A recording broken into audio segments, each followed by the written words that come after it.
अऊज़ु बिल्लाहि मिनश्शैतानिर्रजीम बिस्मिल्लाहिर्रहमानिर्रहीम क़ालल हकीम फ़ी किताबिहिल मजीद व इन कान ज़ू उसरतिन फ़नज़िरतुन इला मयसरतिन व अन तसद्दक़ू खैरुल लकुम इन कुंतुम तअलमून।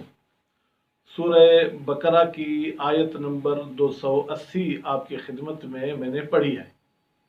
कुरान मजीद के ज़िंदगी के उसूल के हवाले से आपकी खिदमत में गुफ्तगू चल रही थी।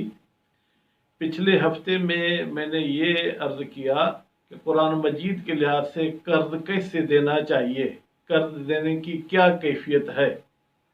और आज के इस मुख्तसर सी वीडियो में ये बयान करना चाहता हूँ कि कुरान मजीद के रूह से अगर आपका किसी की तरफ कर्ज़ है तो वो कर्ज़ कैसे लेना चाहिए।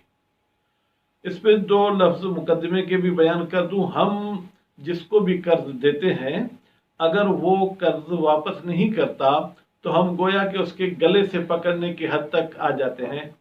फिर अगर हमारी पुलिस में कोई जो है क्या है सिफारिश होती है तो पुलिस के ज़रिए से तंग करवाते हैं। कोर्ट में अगर सिफारिश की ज़रूरत होती है तो वहाँ से सिफारिश करा के इसको मजबूर करते हैं। खुलासा ये कि हम कहते हैं घर बेचो, गाड़ी बेचो, जो कुछ है बेचो, हमें अपना कर्ज दे दो। क्या कुरान मजीद ने भी इतनी सख्ती की है कर्ज के वापसी में, या कुरान मजीद ने कुछ और तरीका बताया है? तो कुरान मजीद के ये आयत के अल्फाज हैं, अगर वो बंदा मुश्किल में है यानी नादार है, उसके पास कुछ कर्ज अदा करने के लिए नहीं है, फनज़िरतुन, तो उसको मोहलत दी जाएगी। कब तक मोहलत देंगे? 1 हफ्ता, 2 हफ्ता, 1 महीना, 2 महीना, इला मयसरतिन। कुरान कह रहा है इतनी मोहलत दे दो कि फिर उसके पास कुछ आ जाए, उसकी जेब भर जाए, उसके हाथ में कुछ आ जाए। व इन तसद्दक़ू खैरुल लकुम, लेकिन अगर आप लोग सदका दे दें तो ये आपके लिए बेहतर है। मुतरजिम ने ये कहा है कि सदका दे दें यानी असल जो आपका कर्जा भी है उसको भी आप सदका में दे दें, क्योंकि उस बेचारे के पास अदा करने के लिए कुछ है नहीं। आप उसको जेल में डलवा देंगे तो जेल में वो गलेगा, सड़ेगा, लेकिन जब है नहीं तो फिर क्या देगा। और उसके बाद फिर फरमाते हैं इन कुंतुम तअलमून, अगर आप लोग इल्म रखते कि जिसके पास आपका कर्ज है, जिसकी तरफ आपका कर्ज है, अगर उसके पास कर्ज अदा करने के लिए कुछ नहीं है तो आप उसको सदका दे दें और ये चीज़ आपके लिए जो क्या है बेहतर है। ये सब अदम इल्म की वजह से हम अपने मकरूज लोगों को तंग करते हैं। अलबत्ता जो दीन और फिक्र कहती है अगर उसके पास पैसे मौजूद हैं और वो कर्ज अदा नहीं करता तो ये जुल्म कर रहा है, उसको देना चाहिए।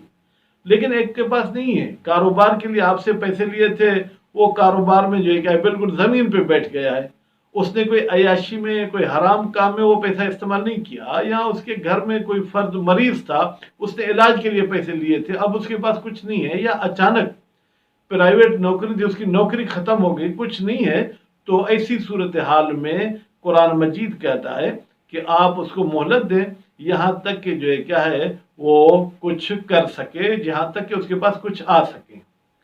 वैसे इस मौजू से हटकर कहीं और भी हमें मिलता है कि या तो अहसन तरीका यह है कि आप जिसको कर्ज देते हैं उससे कोई चीज़ गिरवी ले लें कि भाई मैं आपको कर्ज दे रहा हूं, लेकिन अगर आपके पास कोई जेवरात हैं, आपके पास कोई गाड़ी के कागजात हैं, ये वो आप हमारे पास रख कर जाएं।